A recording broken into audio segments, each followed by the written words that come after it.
أعوذ بالله من الشيطان الرجيم. بسم الله الرحمن الرحيم. Assalamualaikum warahmatullahi wabarakatuh. Alhamdulillahilladzi nahmaduhu wa nasta'inuhu wa nastaghfiruh wa na'udzu billahi min syururi anfusina wa min sayyiati a'malina. May yahdihillahu fala mudilla lahu wa may yudlil fala hadiya lahu. Asyhadu an la ilaha illallah wahdahu la syarikalah wa asyhadu anna Muhammadan abduhu wa rasuluh la nabiyya ba'dah. Raditu billahi rabba wa bil islami dina wa bi Muhammadin nabiyya wa rasulah. La ilaha illallahul halimul karim. La ilaha illallahul aliyyul azim. La ilaha illallahu rabbus samawati sab'i wa rabbul arsyil karim. La ilaha illallahul halimul karim. Subhanallah, tabarakallahu rabbul arsyil azim, walhamdulillahi rabbil alamin. Fafahamnaha Sulaiman wa kullan ataina hukman wa ilman wa sakharna ma'a Daudal jibala yusabbihna wa tayra kunna fa'ilin. Ya hayyu ya qayyum ya rabba Musa wa Harun wa ya rabba Muhammadin sallallahu alaihi wasallam. Allahumma rzuqna al-fahma wal hikmata wal aqla bi rahmatika ya arhamar rahimin ya mujibas sabirin. Alhamdulillah, di Jumat akhir daripada Jumadil akhir kita telah berada di penghujung, ya ibu sekalian, sahabat sekalian. Semoga Allah terus merahmati kita dan memberikan kita kebaikan dari kebaikan yang telah ada, dan diizinkan umur kita untuk terus mengisi dengan ketaatan kepada Allah Subhanahu wa taala dan menolak berbagai macam kemaksiatan dengan rahman dan rahimnya Allah Subhanahu wa taala. Pada pertemuan yang lalu kita telah mengkaji bagaimana mentauhidkan diri kita, mengesahkan Allah Subhanahu wa taala. Dan sama-sama kita pahami bahwa rahmat yang paling besar yang Allah beri kepada seorang mukmin adalah apabila dia dalam hidupnya bisa mengesahkan Allah. Apabila dia dalam hidupnya bisa mentauhidkan Allah Subhanahu wa taala. Amalannya itu adalah dia suka untuk selalu menzikirkan kalimat tauhid la ilaha illallah Muhammadur Rasulullah sallallahu alaihi wasallam. Itu kalau pakai lengkapnya. Jadi kalau kita berzikir la ilaha illallah, itu menunjukkan adalah Allah Subhanahu wa taala menganugerahkan kepada kita pertolongannya untuk kita akan terselamatkan. Karena memang sama-sama kita tahu bahwa barang siapa yang di akhir kalamnya mengucapkan kalimat tauhid la ilaha illallah, maka baginya surga. Makanya menghadapi, ya kalau saya lihat kalender, itu kurang lebih insya Allah 70 hari lagi kita akan memasuki bulan suci Ramadan. Di dalam Al-Quran Allah berfirman, Syahrul Ramadan alladzi unzila fihi al-Quran hudal linnas wa bayyinatin minal huda wal furqan. Maka bulan Ramadan itu adalah bulan di mana Allah menurunkan Al-Quran untuk memberi petunjuk, untuk memberi hudannya, untuk memberikan jalannya, ya, jalan tauhid kepada manusia untuk mengenal Allah Subhanahu wa taala. Makanya nanti di bulan Ramadan fokus utama kita adalah bagaimana kita qiraah Quran, bagaimana kita membaca Al-Quran, bagaimana menelaahnya, tilawahnya, dan kita mentadaruskannya. Nanti kita akan list insya Allah di tempat ini siapa-siapa teman-teman yang satu hari dalam bulan Ramadan kita akan membaca 2 juz Al-Quran, sembari kita akan ambil beberapa ayat untuk kita tadaburkan Al-Quran. Seberapa panjang nanti kita belajar, wallahu alam kapanlah khatamnya. Yang penting dalam perjalanan terus kita akan baca 2 juz per hari, kemudian kita akan ambil beberapa ayat untuk kita mentadaburkan Al-Quran. Kenapa? Itu adalah salah satu cara jalan untuk kita ma'rifah, mengenal Allah Subhanahu wa taala. Karena firman-firman Allah itu adalah akan diberikan kepada orang-orang yang Allah kehendaki. Tetapi karena Allah beri kita kasab, ya kan? Diberi kita usaha, ikhtiar. Apabila kita telah mukallaf, maka seluruh ikhtiar kita itu apakah dapat atau tidak dapat akan diganjar pahala oleh Allah Subhanahu wa taala. Yang penting ada ikhtiar. Kapan khatamnya? Wallahu alam, enggak tahu kita. Ya, makanya nanti di bulan suci Ramadan itu maka kita bermohon kepada Allah Subhanahu wa taala agar kita diberi kekuatan oleh Allah untuk memaksimalkan dalam beribadah.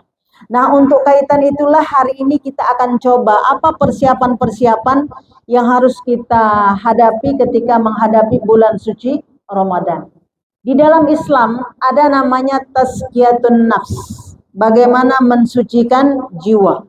Makanya ada satu bulan di dalam Islam namanya bulan suci. Dan bulan suci itu adalah bulan suci Ramadan. Ada tempat yang suci. Apa tempat yang suci? Itulah di Masjidil Haram, Ka'bah Baitullah. Itu tempat suci. Tanah suci. Ada kitab suci. Ada bulan suci. Ya kan? Bulan suci. Nah, untuk mensucikan jiwa, itulah salah satu tujuan Allah buat kita bulan Ramadan. Jadi bulan suci Ramadan itu adalah bulan pensucian jiwa. Ya, bulan pensucian jiwa. Makanya ketika Allah mengatakan ya ayyuhalladzina amanu kutiba alaikumusiyam kama kutiba alal ladzina min qablikum la'allakum tattaqun. Wahai orang-orang yang beriman, maka diwajibkan kepadamu berpuasa sebagaimana dulu orang-orang sebelum kamu juga diwajibkan berpuasa. Kalau kita baca dalam sejarah, orang-orang dulu, contoh misalnya seperti Nabi Nuh, seperti puasa Nabi Daud, ya kan? Puasa Asyura, puasa Nabi Musa, itu adalah diwajibkan oleh orang-orang sebelum kamu dulu. Makanya dulu Nabi Nuh ibu itu seperti puasa Ayyamul Bid kita. Kita kan satu bulan ada 3 hari ya. Kita biasa puasa sunnah. Ayyamul Bid ya. Nah itu dulu adalah puasanya Nabi Nuh alaihissalam. Puasa Nabi Daud, kuat enggak kita? Jadi kalau kemarin udah puasa, hari ini buka, besok puasa lagi. Ya, puasa, berbuka. Kuat enggak kita? Nah itu puasanya Nabi Daud ya. Maka dikatakan bahwa usaha yang paling bagus adalah usaha Nabi Daud. Puasa yang paling bagus juga puasa Nabi Daud. Tapi umat Nabi Muhammad ringan sekali. Dalam setahun itu hanya 30 hari atau 29 hari. Makanya ketika Allah mengatakan ya ayyuhalladzina amanu kutiba alaikumusiyam kama, sebagaimana, ini menunjukkan bahwa ringan kali kamu wahai umat Muhammad. Gitulah. Bahwa Allah telah mewajibkan puasa ini sebagaimana dulu telah diwajibkan oleh umat-umat sebelum kamu. Agar kita ada perbandingannya. Seperti kita udah bahas dulu pada kajian sebelumnya. Pembahasan tentang cara taubat umat Nabi Musa Bani Israel dengan taubatnya kita. Taubatnya kita cuma ya ayyuhalladzina amanu tubu ilallahi taubatan nasuha. Gitu kan? Wahai orang beriman, maka bertobatlah kamu kepada Allah. Bagaimana taubatnya? Ditanya oleh Abu Bakar kepada Rasulullah. Bagaimana ya Rasulullah? Maka sucikanlah dirimu. Dengan apa? Bisa dengan mandi, bisa dengan berwudu, kemudian sesalilah semua dosa-dosamu, lalu angkatlah takbir. Maka bisa dengan kita sholat taubat, ya kan? Bisa dengan istighfar. Maka kita memohon kepada Allah. Maka sesalilah. Janganlah engkau melakukan dosa itu kembali. Maka itu engkau akan mendapati Allah mengampuni dosamu dan akan mengeluarkan semua keburukan-keburukan yang ada pada dirimu. Dan pada titik akhir bahwa Allah akan memberikan cahaya. Baik cahaya di dunia penerang, mana yang hak, mana yang batil, terlebih nanti di yaumil akhir. Allah mudahkan melewati sirat. Pada surah At-Tahrim ayat 8. Tapi tidak kepada umat Nabi Musa. Yang itu kan? Kalau mereka taubat, kalau dia membunuh, dia harus membunuh lagi. Sampai seperti itu. Kalau matanya melihat kepada sesuatu yang tidak baik, maka matanya harus dicongkel. Nah, makanya kalau misalnya terjadi pada umat Nabi Muhammad, sangat banyak dalam majlis orang nggak ada mata. Apabila tadi pagi udah lihat di HP yang macam-macam, pas sampai sini udah nggak ada matanya lagi. Makanya kita umat Nabi Muhammad, waktu kita lihat umat terdahulu, sangat ringan, sangat mudah. Ya kan? Makanya, ya ayyuhalladzina amanu kutiba alaikumusiyam, diwajibkan padamu untuk berpuasa. Apa itu puasa? Menahan. Menahan, tidak makan, tidak minum, tidak berhubungan dari terbit fajar sampai terbenam matahari. Jadi kalau umat terdahulu, kalau pas terbenam matahari, rupanya dia tertidur. Nggak makan, nggak minum. Tertidur misalnya, kan ada tertidur. Pas dia buka, kalau kita Umar Muhammad kan langsung bisa minum. Kalau mereka tunggu nanti yang depan buka lagi baru bisa minum. Itu umat terdahulu. Kalau pas waktunya ternyata dia tertidur atau terlupa, tunggu yang berikutnya. Sanggup nggak? Nggak sanggup. Makanya ketika dikatakan kutiba ala, sebagaimana umat-umat terdahulu, kamu itu ringan sekali. Tapi kadang-kadang karena kita tidak ada perbandingannya, kita merasa juga ini berat, ya kan? Apalagi terik matahari, berat sekali berpuasa. Puasa ya Allah beratnya gitu ya. Nah, makanya harus ada perbandingan. Makanya kata mufassir, ketika disebutkan umat-umat terdahulu, ringan kali apa yang Allah berikan kepada kita, umat Nabi Muhammad Sallallahu Alaihi Wasallam. Makanya ketika kita syukuri sekali nikmat ini, kita akan ringan melakukannya.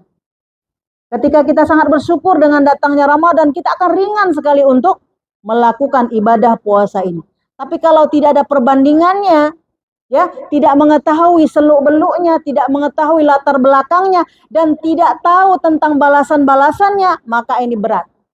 Karena di kulkas kita penuh dengan makanan. Ya, ini berat. Nah, kalau kita bandingkan dengan orang fakir miskin, dia tidak tahu kapan dia berbukanya. Kalau kita udah ada batas waktu berbuka, tapi orang fakir, orang miskin, dia tidak tahu kapan batas dia makan. Karena tidak ada makanan. Maka disitulah nanti rahmat Allah yang Allah beri kepada kita, pada orang-orang yang berpuasa dengan penuh iman kepada Allah Subhanahu wa taala, muncul dalam kalbunya sifat kasih sayang. Ya, muncul dalam kalbu kita ini kasih sayang. Sehingga dari kasih sayang itu punya sifat untuk memberi. Sifat untuk berbagi. Dan kita ketika kita berbagi pun kita nggak rasa rugi. Karena nanti ada balasan di yaumil akhir yang Allah beri, dan juga di dunia sudah Allah gantikan juga. Karena Allah tidak memerlukan itu. Maka dikembalikan kita sampai 700 kali lipat. Nah, kalau di Ramadan hebat lagi. 700 kali 10 lagi. Berapa 700 kali 10? Berapa? 7.000. Nah, kalau malam qadar kali ke 1.000 kali. Kalilah. Kalau kita udah dapat rahmat Allah, kita nggak kali-kali itu lagi. Allah pasti kasih yang terbaik. Allah pasti kasih yang terbaik. Makanya sahabat sekalian, jika ada orang mengeluh, itulah Allah yang paling murka dan paling marah. Kalau ada orang mengeluh. Misalnya kita ada makanan ini kurang enak ya. Kalau ada bakwan, kurang garing ya. Kalau ini kurang manis ya, kurang asam ya, kurang ini. Maka dalam Islam, mencela makanan itu sangat-sangat akhlak yang buruk. Ya, akhlak yang buruk. Tapi kalau kita nggak mengaji, maka kita nggak merasa itu biasa aja kayaknya. Coba tengok orang-orang saleh kalau dia makan. Ketika dia makan, maka kalau dia suka, dia makan. Kalau dia tidak suka, maka dia tinggal memindahkannya aja. Dia nggak akan makan, dia nggak akan protes dengan makanan itu. Tapi kalau kita ingin memberi kepada orang lain, maka maksimalkanlah untuk rasa makanan. Tapi kalau kita diberi makan, maka kita tidak protes terhadap makanan itu. Makanya untuk melihat orang bertakwa, cobalah beri makanan, apa respon dia terhadap makanan itu. Makanya kita ketika merespon terhadap makanan, itu menunjukkan kita tentang standar ketakwaan kita. Hati-hati dalam berteman. Ya kan? Kadang-kadang kita menampakkan diri kita tentang kezaliman diri sendiri bagi orang yang mengerti ilmunya. Tapi yang nggak mengerti ilmunya bahkan mentertawakan makanan. Ya, mentertawakan makanan. Mungkinkah seorang yang sangat lapar lalu mendapat satu minuman yang sangat mungkin asin atau manis sekali, mungkin dia mencelanya sementara dia sangat haus sekali, mungkin enggak? Kita bisa mencelanya karena kita ada stok yang lain, masih ada stok nih. Nggak ada air ini, ada air yang, ya kan? Makanya kita bisa mencela, seperti pakaian juga. Kita bisa mencela pakaian, ini kurang cantik, ini kurang bagus, ini kurang tepat, ini kurang cerah, ini kurang mentereng gitu ya, ini kurang matching. Kenapa? Ada yang lain. Tapi kalau tidak ada yang lain, seperti nanti dalam neraka jahanam, apa makanan orang dalam neraka jahanam? Zakum. Zakum itu Bu sekarang musim rambutan. Ibu bayangkan rambutan, tapi rambutnya itu paku. Bayangkan rambutan, tapi rambut itu berubah menjadi paku. Nah, paku itulah buah pohon yang ujung runcingnya paku, lalu itulah yang dimasukkan ke mulut orang-orang kufur kepada Allah. Maka ketika dia makan, maka dadanya terbakar. Saluran pencernaannya pecah dan terbakar. Tapi dia harus makan, kenapa? Tidak ada pilihan lain. Makanya ketika kita berpuasa, nggak makan, nggak minum, enggak apa-apa, tenang aja. Kenapa? Sebentar lagi berbuka udah ada. Makanya Allah memberikan fadilah yang luar biasa sekali kepada orang-orang yang memberi iftar. Iftar ya. Iftar itu memberi orang berbuka puasa. Makanya orang yang memberi berbuka puasa itu pahalanya luar biasa sekali. Kenapa? Seperti orang yang berpuasa tanpa mengurangi pahala orang yang berpuasa. Nanti kita akan bahas apa yang harus kita lakukan di dalam bulan suci Ramadan. Jadi ini pahalanya besar sekali. Dan memang di dalam Islam tidak sangat dianjurkan untuk setiap waktu melakukan buka puasa bersama berkawan-kawan. Itu nggak dianjurkan. Yang ada adalah memberi iftar. Memberi iftar. Dan kalau boleh, iftar itu sudah kita berikan kapan? Di 30 Sya'ban. Gimana caranya? Di 30 Sya'ban maka kita beri mungkin satu sak beras ya.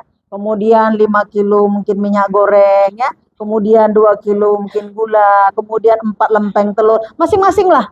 Siapa orang-orang terdekat kita yang paling kerabat yang terdekat? Kita udah bahas kemarin tentang apabila kita punya kakak, adik, ada kakak yang kurang mampu, ada adik yang kurang mampu. Jangan sibuk kasih yang lain. Kasih lu adik kita, kakak kita, tetangga kita ya Bu ya. Nah, enggak perlu pun diposting. Enggak perlu pun diposting. Karena ini amal sir. Beri orang-orang terdekat kita. Nah, waktu 15 kilo beras, cukup enggak kira-kira untuk 1 bulan? Cukup apa enggak? 1 bulan? Nah, kalau enggak cukup, kalau 2 orang satu keluarga cukup apa enggak? Cukup. Nah, berarti selama dia masak 1 bulan itu, berarti seluruh pahala puasa dia diberikan kepada kita tanpa mengurangi dia berpuasa. Jadi masing-masing kita cari lapak-lapak sendiri nih di mana. Makanya saya di sini hanya menyampaikan, bukan membuat satu gebiar, ya Bu ya. Jadi masing-masing kita mencari keluarga kita masing-masing dan kita beraction lah untuk diri kita, untuk orang-orang terdekat kita, karena itu pahala yang paling besar. Ya, ini menunjukkan apa? Ini pemurahnya Allah di bulan Ramadan. Nanti kita akan bahas tentang apa-apa yang harus kita amalkan, itu yang pertama dulu. Nah, untuk itulah bulan suci Ramadan ini disebut dengan bulan pensucian jiwa. Tentunya untuk mensucikan jiwa ini ada tahapan-tahapan. Kalau kita belajar tentang tazkiyatun nafs, ya kan? Tazkiyatun nafs, pensucian jiwa, itu menurut Imam Al-Ghazali itu luar biasa, ada tahapan-tahapan. Yang pertama apa dikatakan? Yang pertama adalah bagaimana kita takhalli, membersihkan diri kita ini. Membersihkan dari apa? Dari semua dosa dan nista. Makanya sejak sekarang perbanyak istighfar. Ya Bu ya, perbanyak istighfar. Ibarat fisik, pada masuknya bulan Rajab, ini kan belum masuk bulan Rajab nih. Makanya ilmunya harus sebelum bulan, jangan udah masuk Rajab. Bulan Rajab adalah bulan istighfar. Bahkan Allah tidak melihat kamu, yang melihat hanya istighfar kamu. Enggak melihat banyaknya dosa-dosa kamu, itu pemurahnya Allah di bulan Rajab. Allah hanya melihat bagaimana kehendak dirimu untuk kembali kepada Allah. Tubu ilallahi taubatan nasuha. Allah enggak melihat siapa kamu. Yang penting Allah melihat apakah kamu mau tunduk dan patuh kepada Allah Subhanahu wa taala. Maka kalau kita baca ya di surah Al-Fatihah, iyyaka na'budu wa iyyaka nasta'in. Ya kan? Ya Allah, hanya kepadamu aku menyembah. Apa? Bersujud kepada Allah. Iyyaka nasta'in. Maka aku mohon pertolonganmu. Maka para mufassir mengatakan apa? Sebanyak apa engkau bersujud kepada Allah, memohon kepada Allah, mentauhidkan Allah, sebanyak itulah pertolongan akan datang kepadamu. Jadi kalau kita kira-kira, kita takar-takar diri kita ini ditolong Allah apa enggak? Kalau kita banyak bersujud kepada Allah, dengan sujud yang benar, dengan tauhid yang benar, enggak usah khawatir, sebesar itulah pertolongan Allah akan datang kepada kita. Ya, sebesar itulah pertolongan Allah datang kepada kita. Jika kita punya persoalan, punya masalah, punya keadaan, lalu kita bersujud kepada Allah, maka ketahuilah disitulah pertolongan Allah akan datang.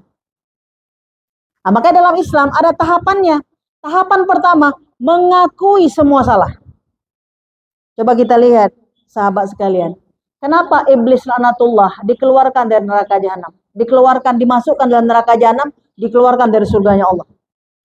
Karena dia tidak mengaku salah. Dia berbuat salah, tapi dia tidak mengaku salah.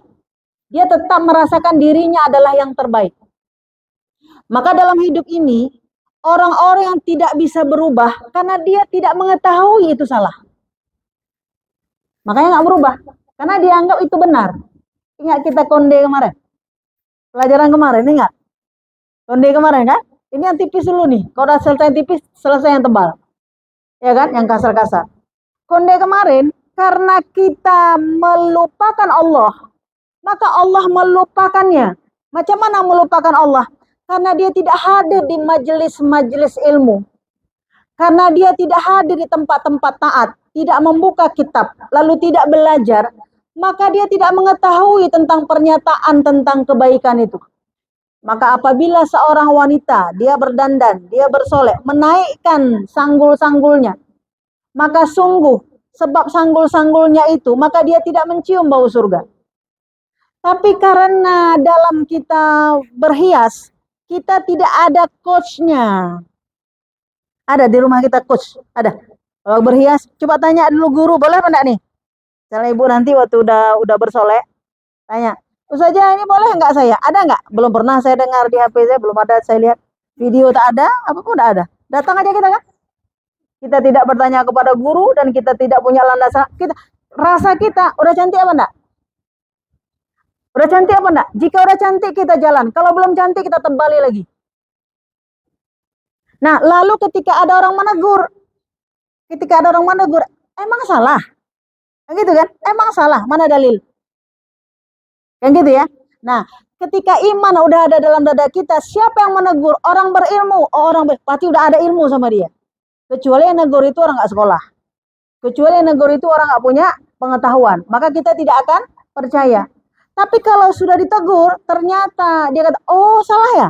Jadi gimana yang betulnya kak? Gimana yang betulnya bu? Gimana yang betulnya guru? Begini. Astagfirullah. Jadi selama ini salah saya? Salah. Oh ya Allah ampunilah aku ya Allah. Beres. Selesai. Ini umat Nabi Muhammad, selesai. Cuma persoalannya apa? Tidak mengaku. Nah, ketika tidak mengaku salah, mungkin istighfar.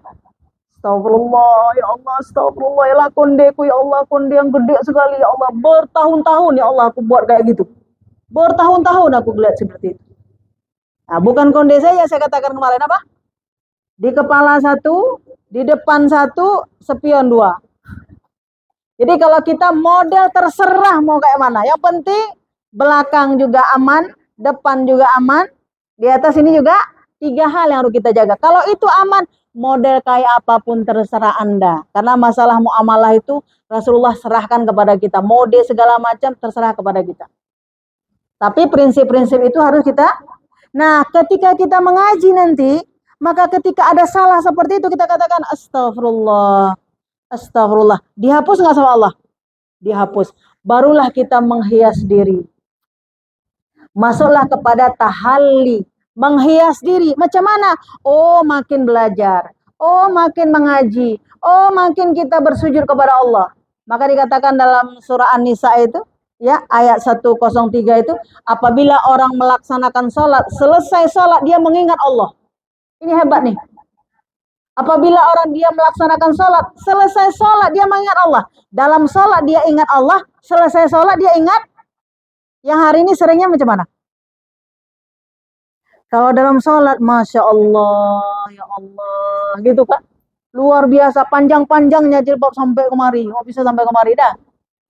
Pergi kita ke undangan, kita tengok, kenal nggak sama Polan? Nggak kenal lagi gitu. Karena apa? Alisnya bertambah, ini yang bertambah, ya kan? Udah berubah. Jadi pakaian itu untuk pakaian pergi ngaji. Bukan pakaian hari-hari. Nah, tetapi kita di dalam menuntut ilmu, kita katakan apa? Ini memang proses berjalan dan nggak perlu kita malu dan nggak perlu kita marah. Kenapa? Karena ini memang sangat alamiah sekali dalam diri manusia. Makanya disebut dengan tazkiyatun nafs.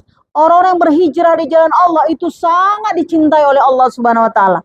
Sangat disukai oleh Allah sebagaimana orang-orang yang pergi dalam satu safar lalu dia bawa barangnya yang sangat banyak sekali. Lalu dia tertidur, lalu rupanya ketika dia bangun hilang barang itu, nggak ada barang itu. Bagaimana rasanya, Bu? Misalnya kita pergi bersafar, pergi kemana? Ke Turki misalnya. Kita bawa dompet, kita bawa ATM, bawa semua. Rupanya apa kita tidur, hilang dia. Bagaimana rasanya? Udah hilang kepala kan? Kayak gitu kan? Nah, waktu hilang, ya Allah nggak ada lagi. Kita cari sana sini, rupanya dapat. Bagaimana rasa kita? Dapatnya kita pada ATM atau dompet yang hilang itu lebih Allah sukai orang yang bertobat kepada Allah Subhanahu wa taala dan menerima taubat itu. Sampai orang bertobat itu saking senangnya dia bilang, Allah, aku adalah Tuhanmu ya Allah, engkau adalah hambaku, terbalik gitu. Saking senangnya dia salah bilang deh sama Allah. Dibilang aku adalah Tuhanmu, engkau adalah hambaku. Sampai sebegitulah senangnya orang-orang yang bertobat ini karena apa? Menerima barang-barang dagangan, menerima kehilangan barang-barang hilangnya. Tapi kadang manusia al-insan pelupa, besok lupa lagi dia. Makanya kita lihat dalam kehidupan ini ada bahasa seperti plan. Kadang ketika ada ujian musibah, ya Allah, dekat sekali kepada Allah. Tapi ketika jauh, enggak. Makanya kita diberi lecutan oleh Allah, diberi ujian dan cobaan. Nah, dalam hukum tazkiyatun nafs, dia proses. Yang pertama tadi pembersihan. Maka akui semua dosa-dosa kita. Akui. Dan itu bukan di Ramadan, sahabat semua. Itu harus sudah masuk di 6 bulan sebelum Ramadan. 6 bulan sebelum Ramadan. Sekarang ini berapa bulan lagi kita? Udah tinggal 2 bulan lagi. Udah terlambat. Nggak apa-apa juga. Nggak masalah. Maka doanya, Allahumma ahillahu. Ya kan? Minal yumni wal iman.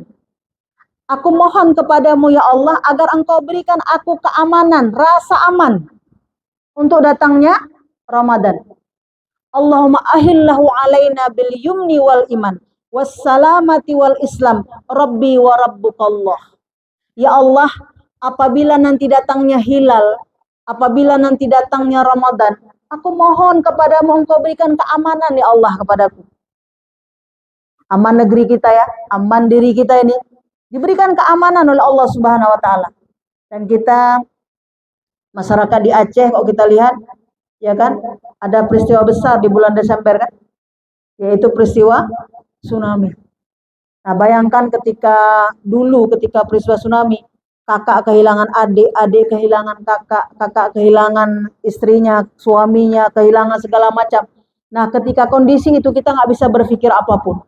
Makanya kita bisa mendekatkan diri kepada Allah. Kondisi aman ini sangat membantu kita untuk beramal kepada Allah. Kondisi aman ini sangat membantu kita untuk melaksanakan ibadah puasa. Kita mohon kepada Allah aman negeri ini. Apakah dari badai, ada bencana alamnya, ada segala macam. Kita mohon kepada Allah. Jangan alamiah saja. Ya, Allahumma ahillahu alaina bil yumni wal iman. Ya Allah, aku mohon kepadamu keamanan negeri ini ya Allah. Baik aman dari dalam diri kita maupun aman dari luarnya, itu hukum yang ada di alam ini. Apakah cuacanya segala macam, kita mohon kepada Allah keamanan. Yang kedua, aku mohon iman ya Allah, Engkau masukkan dalam diriku iman. Apa itu? Ketenangan. Jadi masuknya Ramadan itu kita mohon kali kepada Allah ketenangan. Nah, kalau nggak ada iman di dalam dada, bisa tenang apa enggak? Nggak bisa tenang. Sekarang aja udah mau Ramadan ya Bu, gula udah naik, beras udah naik, ya kan?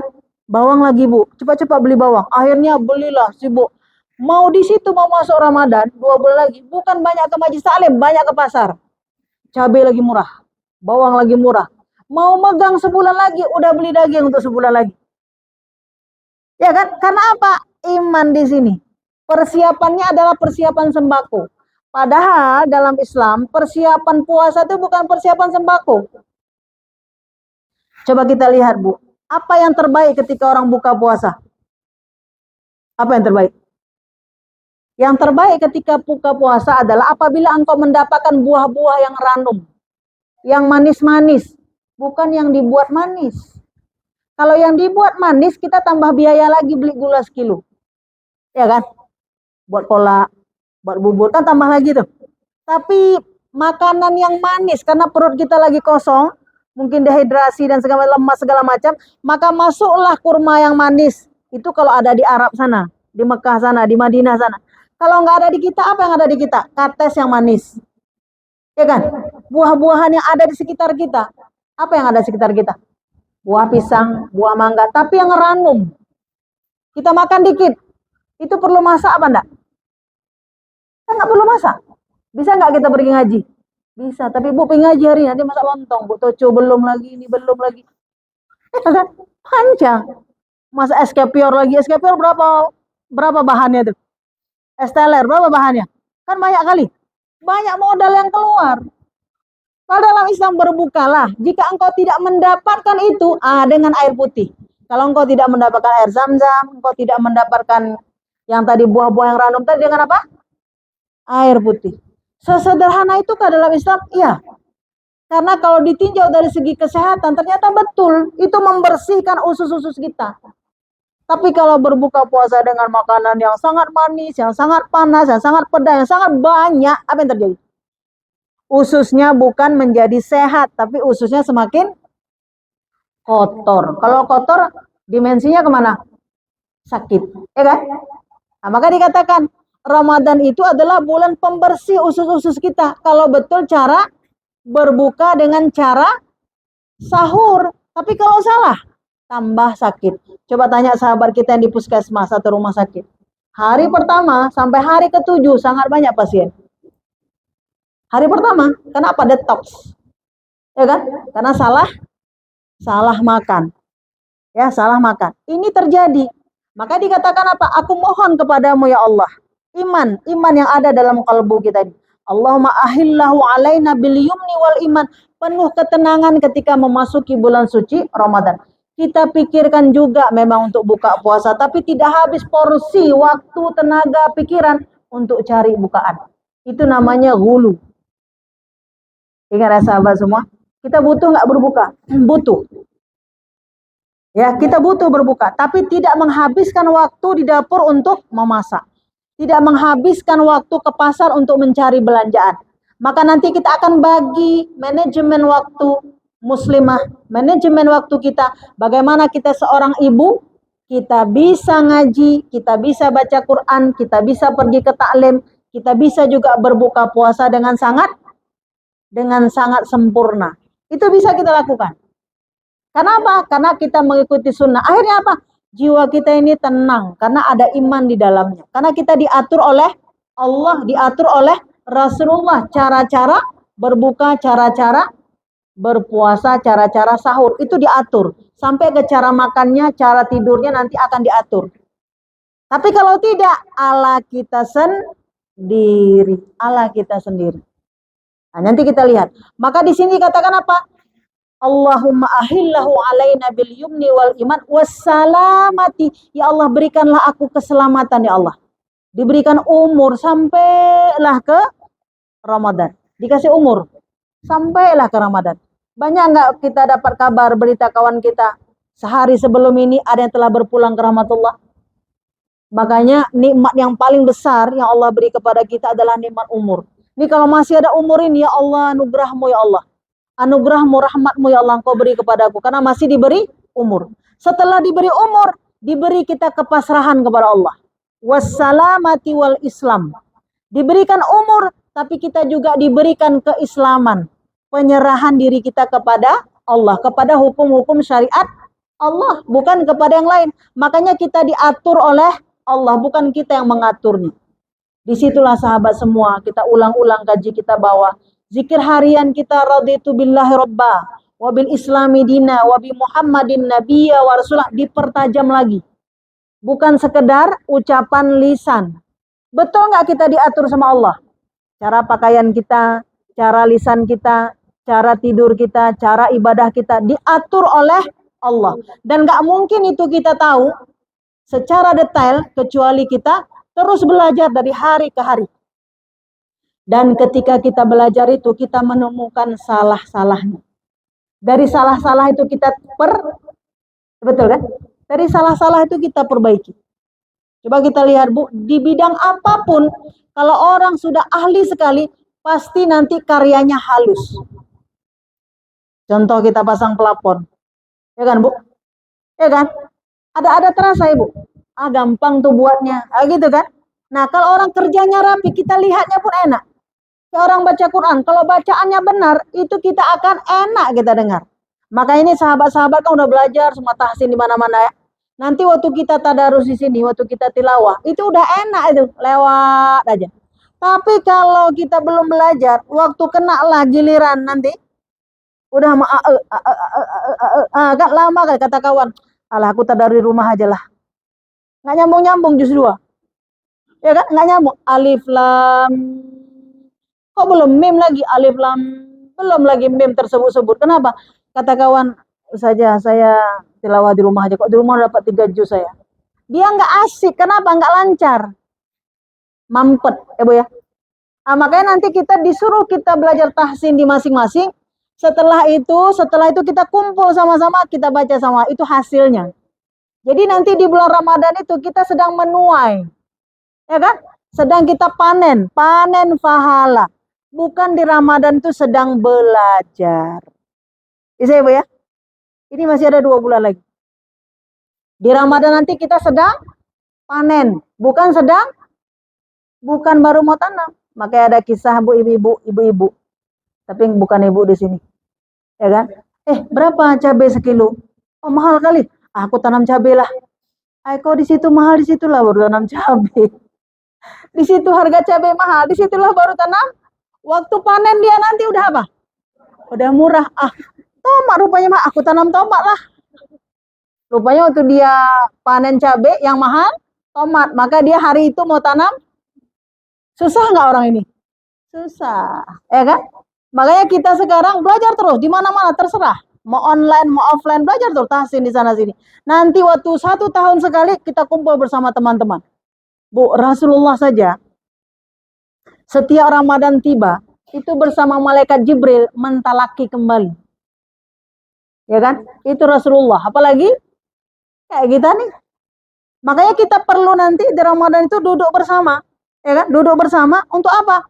Bukan untuk menjustis teman, enggak. Oh, sama kawan. Kita kumpul bersama, ada silaturahmi, kemudian pahalanya kelipatan juga di situ. Dan untuk apa? Untuk kebersamaan. Ya, untuk kebersamaan kita, untuk memperkuat tali persaudaraan kita dan menambah apa? Memberi syafaat antara satu dengan yang lain. Nanti jika ibu selamat, masuklah ibu ke surga. Ya Allah, dulu aku ngaji sama si Polan. Mana si Polan itu? Kok belum ada? Kok belum hadir di surga? Maka ibu datanglah ke neraka, carilah kawan yang kawan ngaji tadi. Tapi kalau kita sendiri di rumah, salahnya pun kita nggak tahu, betul pun kita nggak tahu. Karena kita apa? Nggak ada yang negur. Kita pikir kita memang sudah benar. Makanya orang kalau banyak bergaul, dia akan menjadi orang yang sangat elegan. Kenapa? Kalau ditegur dia sangat sportif, aku terima. Kalau salah begitu juga. Ya kan? Kalau ditegur dia menerima. Ya, akhirnya apa? Orang ini akan menjadi orang yang selalu berada dalam kemajuan. Bukan kemajuan secara umum di salat tarawih Bu ya. Semakin maju ke depan karena nggak ada lagi jamaahnya, bukan itu. Yang saya maksud kemajuan adalah semakin meningkat ketaatan dan kesalihannya kepada Allah Subhanahu wa taala. Jadi wassalamati wal Islam. Ya Allah, berikan aku keselamatan sampai umurku dan termasuk orang yang berserah kepadamu ya Allah. Jadi nanti kita Bu, contoh kecil saja. Misal di Ramadan kita biasa buka puasa pakai es. Udah biasa pakai es. Maka kita bilang nggak bagus buka puasa pakai es. Oh nggak boleh ya? Kita menghentikan itu karena kita tuh efeknya nggak bagus. Bukan kita pertahankan. Tapi kalau kita nggak ngaku itu salah, mau nggak kita pertahankan? Kalau kita nggak ngaku salah, maka kita akan pertahankan sampai kapanpun. Ini contoh yang kecil-kecil, belum kepada hal yang besar-besar. Maka kita mohon kepada Allah, ya Allah, aku siap diatur olehmu ya Allah. Aku siap mengikuti syariatmu ya Allah. Maka apa dikatakan? Orang yang dulu bersabar-sabar mengikuti syariat ini dengan segala macam kepayahannya, tapi dia konsisten terhadap Islam, itulah dikatakan salamun alaikum bima sabartum fa ni'ma uqbaddar. Kita udah pelajari kemarin. ucapan salam yang langsung Allah berikan kepada orang yang bersabar-sabar dulu untuk tidak melakukan perbuatan maksiat atau yang dilarang oleh Allah Subhanahu wa taala. Makanya kemarin Bu kita bahas apa definisi takwa. Definisi takwa itu adalah mereka yang selalu merasa diawasi oleh Allah dan seluruh amal tingkah lakunya bernilai pahala atau ajrun. Jadi sekarang kita duduk berdiri berbaring kita aktivitas hari-hari, coba tanya sama Allah, kalau ini aku kerjakan, ini apa pahala apa enggak? Kalau enggak dapat pahala berarti dapat apa? Ya kan itu kan Bu, kalau enggak dapat pahala berarti dapat seperti sekarang. Ibu duduk di sini, coba tanya, ini dapat pahala apa enggak nih? Dapatlah. Karena dalam gerakan langkah kita ikhlas karena Allah itu ampunan, ampunan, ampunan. Ya kan gitu kan Bu? Makanya kita perlu tanya itu. Maka di sini katakan la'allakum tattaqun, mudah-mudahan kamu bertakwa. Apa maknanya? Kata mufasir, orang yang melaksanakan ibadah Ramadan itu harus ada kesungguhan barulah dapat takwa. Tapi kalau sekedarnya saja enggak dapat ketakwaan. Makanya coba lihat orang-orang yang mengistimewakan Ramadan, insya Allah hidupnya akan istimewa. Karena dia disebut dengan Syahrul Mubarak. Bulan yang penuh keberkahan. Bulan yang bertambah ziyadul khair. Bulan yang bertambah-tambah kebaikan dari apa yang dia lakukan. Satu kali kebaikan tapi Allah tidak menghitungnya sekali. Dihitung sampai 700 kali, kali 10 lagi, kali 1000 lagi. Jadi bertambah-tambah kelipatan kebaikan-kebaikan. Makanya wassalamati wal Islam, aku mohon ya Allah, aku ikuti ya Allah apa yang menjadi aturan yang telah Engkau syariatkan. Bagaimana caranya? Tidak ada lain kecuali kita berguru dan terus menuntut ilmu tentang fadilah Ramadan. Tata cara Ramadan yang benar. Saya di sini hanya memotivasi saja. Ya, kita mencari-cari buku-buku tentang bagaimana yang bisa memaksimalkan kita untuk melaksanakan ibadah Ramadan. Ini garis-garis besarnya saja. Nah, kemudian yang berikutnya apa? Dikatakan doa itu, Rabbi wa Rabbukallah. Tuhanku dan Tuhanmu adalah Allah. Di sini Bu hebat, ini menunjukkan tauhid yang sangat kuat. Siapapun yang hidup di atas permukaan bumi ini, Tuhan itu hanya Allah, nggak ada yang lain. Mau Tuhan orang kafir, mau Tuhan orang Nasrani, itu Tuhannya adalah Robnya ada Allah. Apa maknanya? Yang merawat kita, yang memberikan anugerah kepada kita, yang memberikan minum kita, memberikan makan kita, memberikan kehidupan. Tidak ada lain. Dia adalah Allah Subhanahu wa ta'ala. Makanya itulah Rabbi wa Rabbukallah. Makanya makna Rabb di situ, Rabbi, Allah lah yang merawatku, Allah lah yang melindungiku, Allah lah yang menolongku. Baik menolong di dunia maupun menolong di. Jadi kita tancapkan, makanya kita nggak khawatir kita puasa. Ya kita nggak khawatir kita puasa. Kenapa? Puasa itu adalah menjadi sumber kebaikan yang sangat besar. Hari ini kan orang kaji dan kita salut. Misalnya gini, oh ternyata dari puasa akan ini akan keluar toksin segala macam. Padahal Rasulullah ada bilang, as-siyamu junnah. Puasa itu menjadi benteng. Apa itu benteng? Semua keburukan terhalang. As-siyamu junnah. Hari ini kalau kita lihat jurnal, Masya Allah hari ini ditemukan bahwa kalau orang puasa akan ini, puasa akan ini. Barulah dia, oh gitu rupanya. Hai nabinya udah bilang dari 14 lebih abad tahun yang lalu. Ya kan? Makanya kita kadang takjub kepada profesor doktor yang membuat jurnal. Padahal waktu kita belajar hadis, itu sudah takjub luan kita. Udah luar biasa. Ya kan? Maka dikatakan bahwa as-siyamu junnah kata Rasulullah. Maka siapa yang berpuasa perisai darinya benteng, terhalang dia dengan neraka jahanam. Makanya beda makna Ramadan dengan makna siam. Ramadan pembakar, dihapus semua dosa-dosa. As-siam adalah mereka yang menahan. Nahan apa Bu? Jadi kalau tadi yang wajib-wajib, menahan, nggak makan, nggak minum, nggak berhubungan dari terbit fajar sampai terbenam matahari. Itu dia telah gugur kewajibannya kepada Allah untuk melakukan ibadah puasa. Tapi tunggu dulu, la'allakum tattaqun belum dapat. Kenapa belum dapat? Karena ada yang mendapatkan fala la'allakum tattaqun itu adalah mendapatkan takwa. Predikat gelar takwa. Ibaratnya kita kuliah, semua masuk kuliah. Apakah semua jadi sarjana? Belum tentu, ya kan? Ingat kawan-kawan kuliah kita. Kita masuk sama-sama, letting 91, masuk, keluar 96. Sama-sama wisuda. Satu dapat kerja, yang satu lagi nggak dapat kerja. Ada kan? Sama-sama sarjana itu. Yang satu kedokteran, satu buka praktek, satu buka lapak yang lain, ya kan? Nah, ini orang masa Ramadan gitu juga, Ibu. Tapi beda tentunya. Tapi untuk menyederhanakan, saya mau katakan bahwa la'allakum tattaqun itu adalah mereka yang penuh dengan kesungguhan. Maka dikatakan ada yang membatalkan puasa, ada yang membatalkan pahala puasa. Maka yang membatalkan pahala puasa seperti apa? Ghibah. Makanya mulut kita ini waktu puasa kita tahan. Maupun kita ngomong orang, miring jilbabnya, tahan lu, habis buka puasa nanti baru. Ya kan? Mau marah kita pun kita tahan. Ya Allah, sayang kali puasaku, sayang kali puasaku. Makanya apabila ada orang yang datang kepadamu, apakah mencela, mencerca segala macam, apakah ingin mengajak kamu menggibah, maka katakan ana shaimun. Itu kan hadis Nabi kan hebat sekali. Ana shaimun, ana shaimun. Dia marah lagi sama kita, ana shaimun, marah lagi, ana shaimun. Saya lagi puasa. Ditanya sama kawannya, emang kenapa puasa? Batal nggak dapat pahala. Oh, kerja nggak dapat hasil, mau bu? Kan bahasa kita gitu ya. Bahasa anak sekarang, dia kerja, kamu boleh kerja tempat saya, tapi nggak saya kasih apapun. Minum pun air putih pun nggak saya kasih, boleh? Mau nggak? Kalau mau berarti ke Jalan Kakap sana. Kalau mau. Datang ke satu tempat, enggak dapat apapun. Saya bantu kamu lah, belikan ini. Maka namanya kita apa? Jasa titipan aja, ada nggak? Sekarang bahkan jadi kerja profesional. Betul nggak, Bu?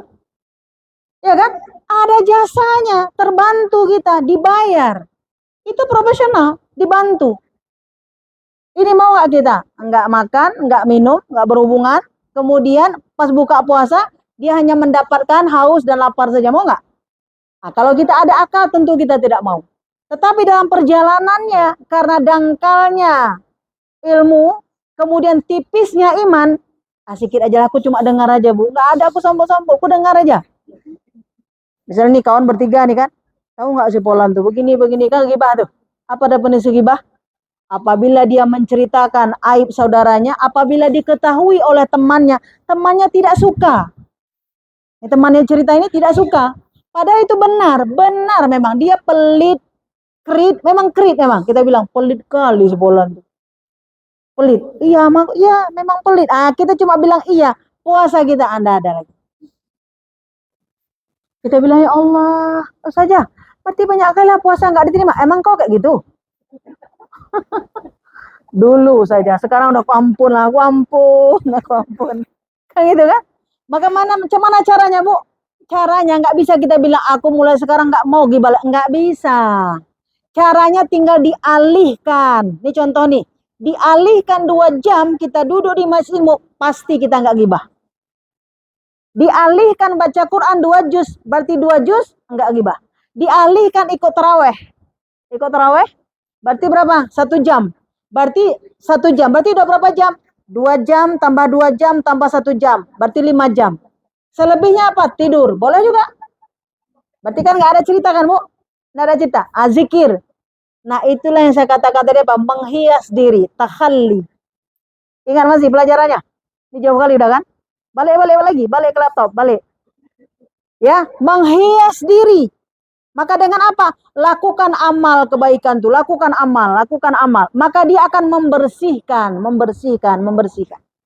Nah, tapi kalau tidak, lisan kita ini akan mudah sekali mencela. Mudah sekali mengatakan menggibah dan seterusnya. Maka dikatakan Rasulullah, dan itu sangat populer sekali. Kam min sha'imin laisa lahu minal ju' wal atas.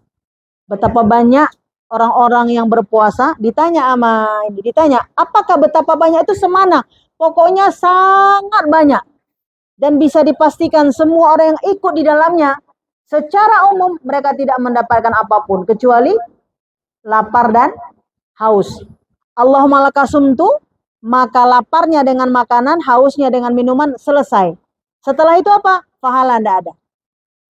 Maka nanti orang-orang yang sudah dia menguatkan diri, sudah menguatkan keimanannya kepada Allah, dia jaga kali. Mau ngomong, astagfirullah, astagfirullah. Begitu kan? Jadi kalau kita misalnya jumpa dengan teman, puasa. Kan ada ya? Ada yang tengok. Kalau kita jumpa kawan, si Polan, puasa, puasa, puasa. Dikit aja, dikit aja, dikit aja. Ya kan? Puasa kan banyak kan? Puasa, puasa. Itu berarti udah ada ingatannya. Udah ada ingatannya.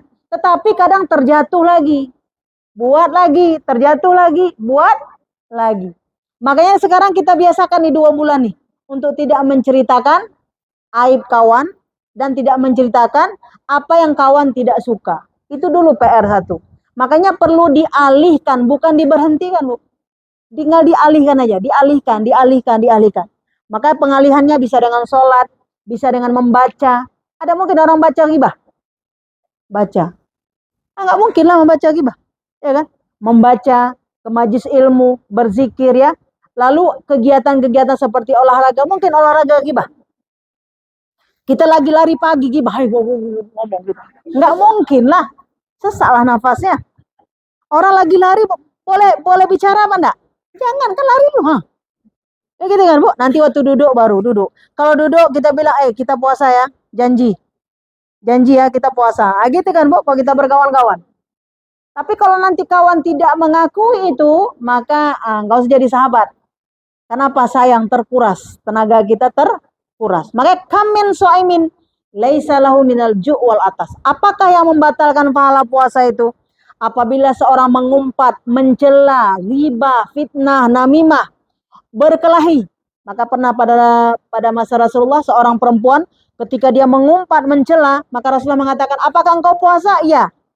Apakah engkau puasa? Iya. Tidak ada apapun dalam puasa kamu. Engkau tidak mendapatkan apapun dalam puasamu. Berbukalah, enggak dapat apa-apa.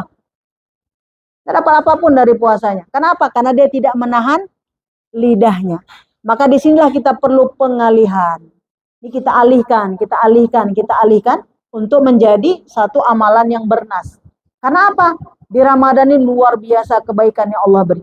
Nah nanti ketika kita membaca doa ini dengan rahman dan rahimnya Allah, terutama nanti di bulan Rajab, Ibu, Rajab, Sya'ban, itu bulan yang Allah menerima taubat-taubat kita itu di bulan Rajab itu. Maka Allah Subhanahu wa taala insya Allah akan mengabulkan doa-doa kita itu sembari dengan kasab kita, dengan ikhtiar kita, terus kita belajar. Ya, apa-apa yang dibolehkan, apa-apa yang tidak dibolehkan. Jadi Allahumma ahillahu alaina bil yumni wal iman wassalamati wal islam rabbi wa rabbukallah. Kita mohon kepada Allah bahwa Allah memberikan kita waktu, memberikan kita kesempatan, diizinkan untuk memaksimalkan. Nah, bulan suci Ramadan itulah adalah bulan pensucian jiwa setelah tahalli, kemudian tahalli, ya kan? Nanti barulah tajalli. Tajalli itu apa? Tajalli itu adalah disingkap oleh Allah tabir ma'rifah. Nanti kita pada waktu tertentu kapan Allah beri, itu Allah lah yang Maha Pengasih, Maha Penyayang. Diberikan kepada kita yang bersungguh-sungguh. Kita puasa itu bukan lagi lemas, puasa itu bukan lagi terpaksa, tapi puasa itu kita nikmati. Ya, kita nikmati puasa itu. Bahkan berlapar-lapar itu satu kenikmatan. Gimana ya lapar kenikmatannya? Ya kan? Ini kalau kita belum rihlah, belum masuk ke dalam itu, kita nggak tahu tuh ceritanya. Makanya orang kafir bilang, kenapa ya orang muslim berlapar-lapar padahal ada makanannya, ada minumannya. Bodoh sekali mereka. Rupanya mereka ketika sakit, maka mereka pun disuruh untuk menahan makan. Oh, rupanya dampaknya begitu. Coba lihat, kalau kita kegemukan disuruh apa? Kurangi makan. Betul nggak? Bukan kurangi tidur, kurangi makan, kurangi jajannya nggak? Iya, kurangi makan, kurangi ini.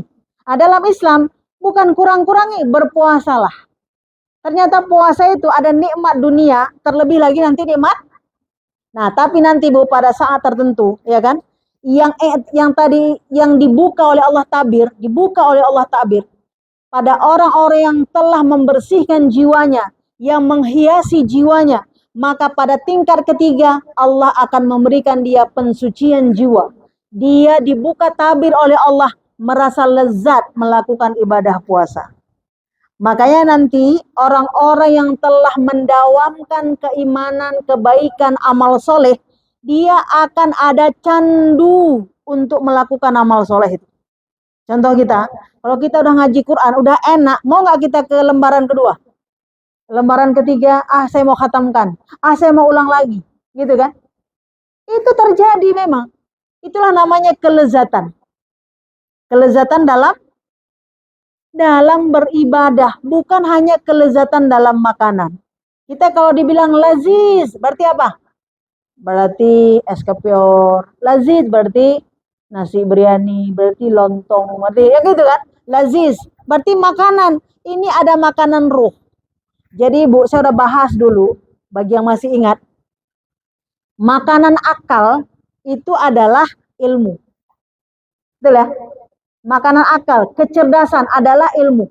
Makanan kebaikan, kita nih jadi orang baik nih kalau kita mau taat. Kita mau ruku, mau sujud, mau zikir, mau itu jadi orang baik kita. Kita jadi orang baik. Kenapa? Maksiat itu akan tertepiskan. Tapi kalau kita nanti ketaatannya itu lillah karena Allah dan benar, ikhlas, benar, caranya benar, melakukannya benar, ya kan? Apa yang terjadi? Tersingkap tabir kelezatan melakukan amalan itu. Kita tentunya mau naik kelas ya Bu ya. Ya kan? Kita mau naik kelas. Kita mau macam mana kita beramal ini kita naik kelas. Bukan saja, ya Allah puasa berapa hari lagi? 15.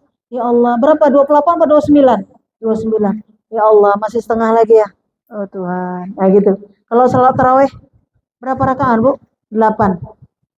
Ibu pilih yang berapa? Nah gitu kan? Udahlah ya. Kita yang 8 aja boleh. Nanti besok kita ambil yang ini. Nah gitu kan? Ada rasa kayaknya udah selesai itu syukur kali lah. Nah, gitu. Makanya ada bahasa orang gini, Bu. Saya kalau masuk surga apa aja boleh, yang penting masuk surga. Enggak aku harap kali yang. Itu karena dia merasa payah kali untuk dapatkan itu. Tapi ada orang yang sangat survive ya. Pokoknya saya kayak manapun harus ini. Nah gitu. Tertancap sama dia. Konsisten dia.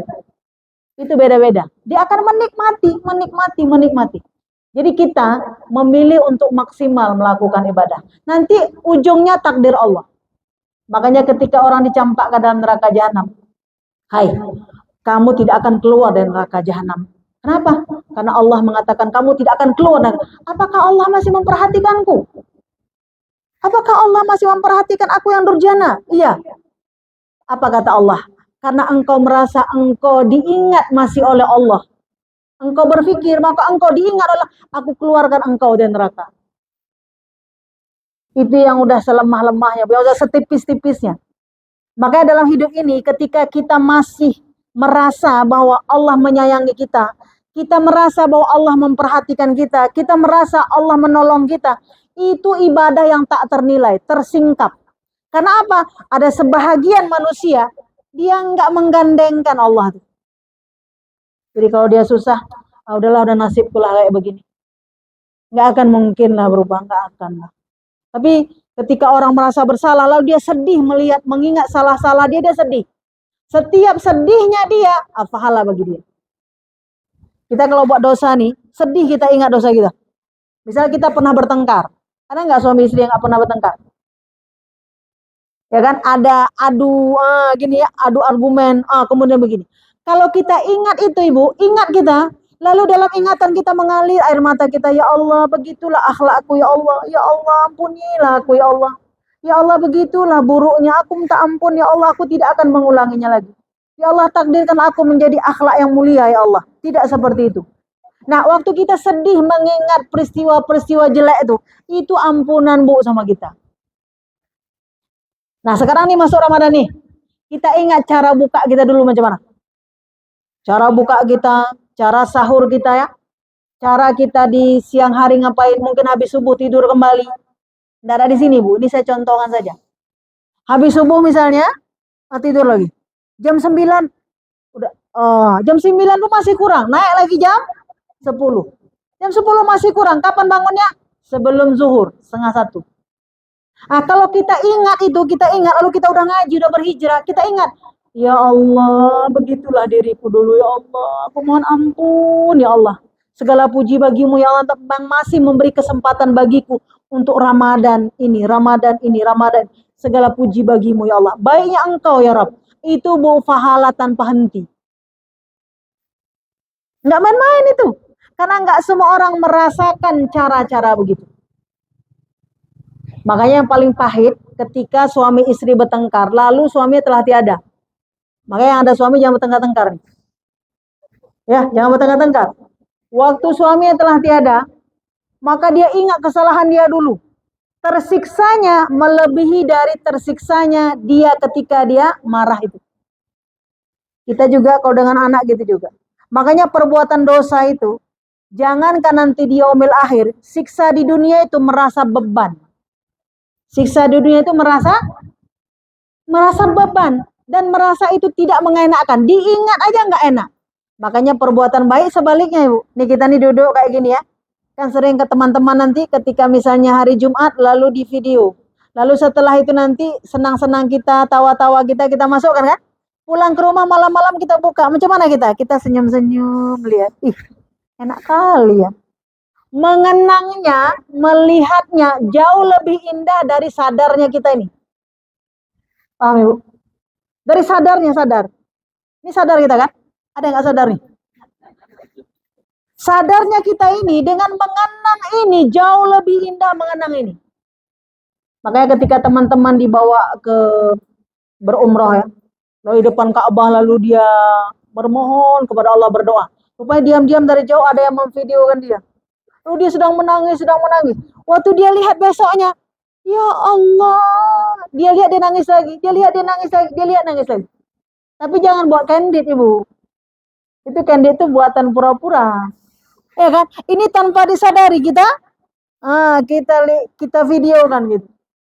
Makanya kenapa di dalam Islam itu kalau kita berdoa sayup-sayup kan dan tanpa terdengar kan? Tanpa terdengar. Lalu kita bilang, Allahumma gfirli dzunubi wa liwalidayya warhamhuma kama rabbayani shaghira. Ya Allah, ampunilah dosa ayah ibuku ya Allah. Sayangilah ia, cintailah ia. Didengar oleh mama kita. Macam mana rasa mama kita? Ya kan Bu? Misalnya ibu malam-malam, anak ibu berdoa, ya Allah sehatkanlah ibuku, ya Allah sehatkanlah bunda, ya Allah murahkanlah rezekinya, limpahkanlah rahmat untuknya, berilah waktu ya Allah kesempatan kepada ayah bunda yang untuk bahagia, bisa aku membahagiakannya. Bisalah aku membahagiakannya. Didengar oleh kita emaknya macam mana? Haru kita bilang ya Allah kabulkanlah doa karena mamanya adalah aku. Kabulkan doa anakku kan? Karena mamanya adalah kan gitu kan? Senang nggak kita? Senang.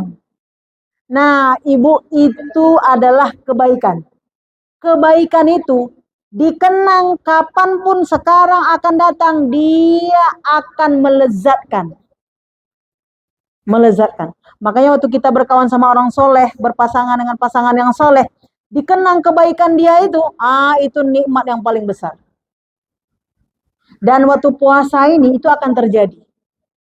Makanya ketika kita buat satu keadaan bulan Ramadan untuk anak-anak kita nanti, kita ibu-ibu semua ya. Macam mana di Ramadan itu kita buat spesial kepada anak kita. Bagaimana cara berbuka, bagaimana cara sahur, bagaimana membangunkan dia, memeluknya, menciumnya Ibu ya, mengasihinya, mendoakannya. Itu kita buat, itu anak itu akan ingat sampai kapanpun. Makanya hari ini kok kita lihat apa memori kita dulu. Oh kalau Ramadan habis subuh kita jalan-jalan. Itu karena nggak syariah. Yang kita ingat kalau Ramadan enak sekali karena apa? Ada ngebuburit. Ya kan? Nah sekarang kita sandarkan yang bertambah pahala. Yang ada pahala. Apa mau kita buat? Apa mau kita buat? Nah kita punya kreasi masing-masing. Nanti Allah ilhamkan akal kita itu. Sehingga anak kita mengatakan, enak kali lah Ramadan ya. Enak kali lah. Kenapa enak Ramadan? Karena saya dibangunkan sahur. Diberikan makanan yang istimewa sama ayah bunda, ya kan? Kemudian sahur bersama, berbuka bersama, tarawih bersama, itu full. Itu full kebaikan. Ya kan? Itu full kebaikan. Dan itu kita buat, itu kita ciptakan. Untuk apa Bu? Ketika kita telah tiada, itu akan dikenang. Tapi yang tertinggi yang mau saya katakan ini adalah ketika Allah Subhanahu wa taala membuka tabir tentang Ramadan ini kepada kita, kita merasa nikmat Ramadan itu lezat melakukan ibadah puasa, bahwa kita akan berjumpa dengan Allah Subhanahu wa taala. Jadi Allah yang telah memberi nikmat yang banyak kepada kita di dunia ini, maka pada satu hari nanti kita akan bertemu dengan Sang Pemberi. Ya kalau selama ini kan dikasih, tapi kita nggak pernah jumpa kan? Nggak pernah jumpa kita ini. Sekarang aja kita aja jumpa sama Ustazah Halimah tuh, nunggu-nunggu ya. Oh kapan nih, kapan? Kan gitu kan? Itu menunggu hamba Allah. Ini menunggu Allah. Makanya kita nanti waktu berpuasa dibuka tabir kita. Aku relakan semuanya karena aku akan bertemu denganmu ya Allah. Karena apa? Ketika bertemu dengan Allah akan mendapat kenikmatan lebih lezat lagi. Jadi kita setiap per detik, per jam, per waktunya kita melaksanakan puasa itu, maka yang kita ingat adalah bagaimana satu hari nanti kita bertemu dengan Allah Subhanahu wa taala. Maka dikatakan Bu dalam Al-Qur'an, wattaqu yawman turja'una fihi ilallah, tsumma tuwaffa kullu nafsin ma kasabat wa hum la yuzlamun. Takutlah engkau pada satu hari semua engkau akan dijumpakan dengan Allah, dipertemukan dengan Allah. Maka bagi pendosa, malunya berjumpa dengan Allah. Tapi bagi orang yang taat, alangkah gembiranya berjumpa dengan Allah. Kata Allah apa? Aku tidak menganiaya kamu. Allah bersifat adil. Siapa yang dulu bertaat-taat kepada Allah, maka Allah akan tundukkan, Allah berikan kebaikan kepadanya, dan bisa berjumpa dengan Allah di dalam surga. Tapi barang siapa yang membelakangi Allah, lupa kepada kunci-kunci kebaikan, maka dia akan dilupakan oleh Allah Subhanahu wa taala. Bukanlah aku zalim, karena semua engkau telah diberi akal oleh Allah. Dan orang-orang yang tidak diberi akal, kita katakan akalnya tidak sempurna, tidak dikenakan hukuman. Itu adilnya Allah. Makanya orang gila, orang yang belum berakal, wajib nggak puasa? Enggak wajib. Enggak wajib. Nah, disinilah Bu, untuk menyingkap tabir rahasia daripada Ramadan ini, untuk pensucian jiwa ini, maka nanti jiwa kita akan dibersihkan oleh Allah Subhanahu wa taala. Yang nampak itu nanti yang baik-baik aja. Maka di Ramadan kita udah bercita-cita. Aku ini kalau Ramadan ini apa agendanya? Pagi mau apa? Siang mau apa? Karena dia ada dua itu. Ya kan? Man shoma Ramadana imanan wahtisaban ghufira lahu ma taqaddama min dzambi. Barang siapa yang berpuasa, berarti siang kan? Man shoma. Mangqama satu lagi. Barang siapa yang mendirikan malam. Jadi dua dia. Makanya Ramadan itu tidak cukup dengan puasa saja. Ramadan itu adalah menghidupkan siang dan menghidupkan malam. Dua-duanya dihapuskan dosa-dosa. Jadi man shoma Ramadana imanan wahtisaban ghufira lahu ma taqaddama min dzambi. Man qama Ramadana imanan wahtisaban ghufira lahu ma taqaddama min dzambi. Barang siapa yang dia berpuasa ya dengan penuh iman dan mengharap ridha Allah, maka Allah akan menghapuskan semua dosa-dosanya. Seperti bayi yang baru dilahirkan ibunya. Dan barang siapa yang menghidupkan malam. Jadi enggak betul kalau misalnya siang berpuasa, malam tidak ada aktivitas. Jadi dua-duanya ini, dua-dua untuk kita lengketkan. Di siangnya kita berpuasa, maka malamnya kita mendirikan malam. Nah, mendirikan malam itulah disebut dengan qiyamul lail. Jadi kesimpulannya Ibu, apa ibadah yang harus kita tekankan pada bulan suci Ramadan? Yang pertama tadi adalah memperbanyak infak sedekah sesuai kesanggupan kita. Dan terutama infak sedekah itu kita berikan nanti sudah di 30 Sya'ban. Kalau dalam Ramadan itu tinggal tambahan-tambahannya.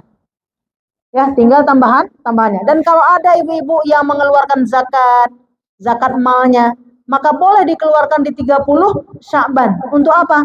Agar bisa diberikan untuk orang-orang yang berbuka puasa atau melaksanakan puasa di bulan Ramadan. Bisa dapat berdaya guna lagi.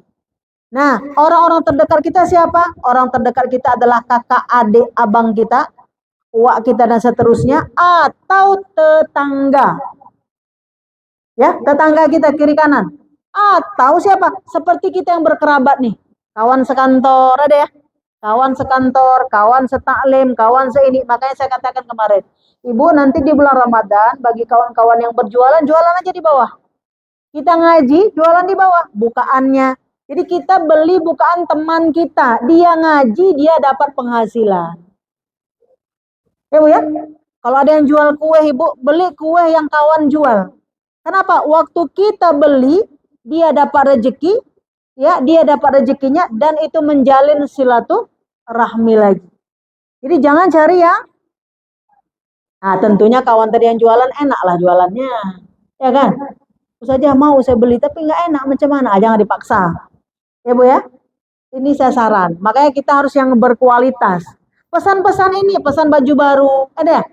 Ini kita kalau misalnya kita jumlah kita misal 200 orang. Kalau si Polan jual baju, jual jilbab, kita beli sama dia. Manfaat apa enggak, Bu? Ketimbang dolar itu kasih ke yang lain kan mending ke saudara dan dia pun bukan meminta, dia memang bekerja. Maka pahalanya dapat lagi pahala berkasih sayang. Ini dalam Islam yang luar biasa. Jadi kawan-kawan nanti perbanyak berjualan di bawah ketika kita mengaji. Waktu ngaji di atas, tapi waktu udah selesai, silakan seperti bazar. Makanya saya siapkan 6 meja, tapi saya tengok baru 2 orang, 3 orang yang bawa dagangannya ya. Yang beli ada ya? Ada ya. Ini adalah salah satu menghidupkan cara kita berinfak, ya kan? Jadi kita membeli itu juga adalah bahagian kita menolong sahabat kita. Jadi seperti itu. Nah, tapi yang saya maksud di sini dalam Islam adalah bagaimana kita hasil pekerjaan kita itu kita bisa berbagi dengan orang-orang terdekat. Dan ingat pahalanya, kita mendapatkan pahala puasanya tanpa mengurangi sahabat kita tadi yang berpuasa atau keluarga kita tadi yang berpuasa. Yang kedua, memperbanyak tilawah Quran. Dan tilawah Quran ini karena kita berjamaah, kita akan bagi dua. Kita akan khatam untuk sendiri dan khatam secara berjamaah. Makanya kita usahakan bahwa macam mana di tempat kita ini nanti insya Allah di hari ke-15 udah khatam sekali. Di hari ke-15 kita sudah khatam sekali. Karena apa? Karena satu hari kita baca 2 juz. Maka dalam waktu 15 hari sudah khatam. Nah, maka kita dihitung juga sudah khatam. Yang kedua adalah bagaimana kita khatam sendiri. Yang ketiga, bagaimana kita khatam dalam sholat. Maka carilah mana tempat-tempat nanti yang bisa khatam dalam tarawih untuk bacaan Al-Quran di dalam sholat. Ibu cari di mana tempat yang ada. Nah, seperti itu. Jadi kita dapat minimal berapa kali? 3 kali. Kita nggak bisa ikuti Imam Syafi'i. Ya, yang sampai 60 kali. Kita 3 kali boleh juga lah. Ya, 3 kali dalam 1 bulan. Nah, kemudian Bu, yang terakhir, tapi ini sebenarnya yang paling utama. Perbanyaklah melakukan ibadah sholat. Karena ibadah sholat itulah menunjukkan ketauhidan kita kepada Allah. Karena dengan sholat itulah tercegah semua yang buruk-buruk dalam diri kita ini.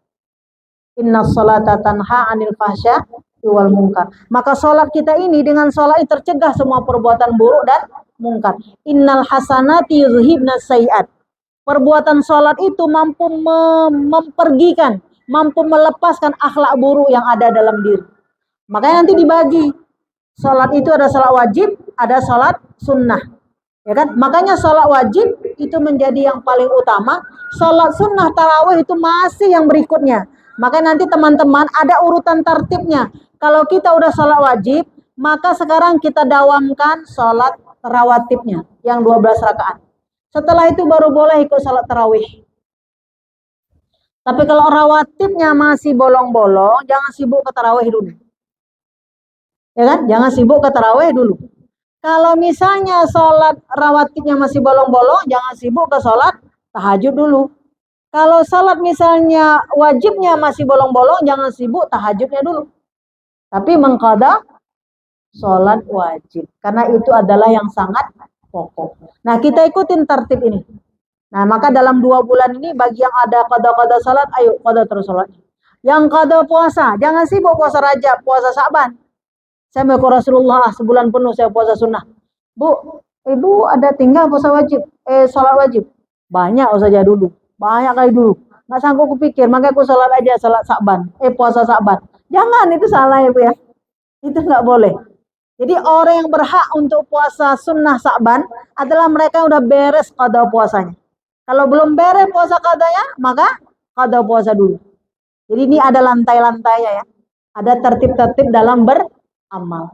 Nah, kita berharap kepada Allah Subhanahu wa taala, Allah anugerahkan kita keimanan, kebaikan, ketakwaan, dan diberi dalam kalbu kita ini, jika kita salah, kita mengaku salah. Diberi dalam kalbu kita ini menghamba kepada Allah dari semua salah-salahku ya Allah, maka celupkanlah aku ya Allah menjadi ahli tobat. Agar aku benci kepada kekufuran, benci kepada kemaksiatan, dan masukkanlah dalam diriku kebaikan-kebaikan sehingga aku bisa menikmati lezatnya ibadah kepadamu ya Allah, menyembah kepada Allah Subhanahu wa taala. Dan kita berharap tidak saja kita, Bu, seluruh anak keturunan kita, apalagi di sini kita ibu-ibu semua, bahwa seorang ibu itu insya Allah sangat diijabah oleh Allah ketika dia berdoa untuk anak-anak dan keluarganya. Dan kita pastikan bahwa diri kita menjadi penolong untuk keluarga-keluarga kita ya, untuk kedua orang tua kita. Yang selalu kita mintakan, mohonkan kepada Allah agar semua kita dimasukkan dalam surganya Allah dan terhindar dari azab nerakanya Allah. Dan bulan Ramadan adalah difasilitasi oleh Allah Subhanahu wa taala. Allah membuat media itu untuk menghapuskan semua dosa-dosa kita. Makanya disebut dengan bulan suci Ramadan adalah syahrul maghfirah, bulan ampunan. Bulan yang penuh dengan rahmat dan kasih sayang Allah. Subhanakallahumma wa bihamdika asyhadu an la ilaha illa anta astaghfiruka wa atubu ilaik. Assalamualaikum warahmatullahi wabarakatuh.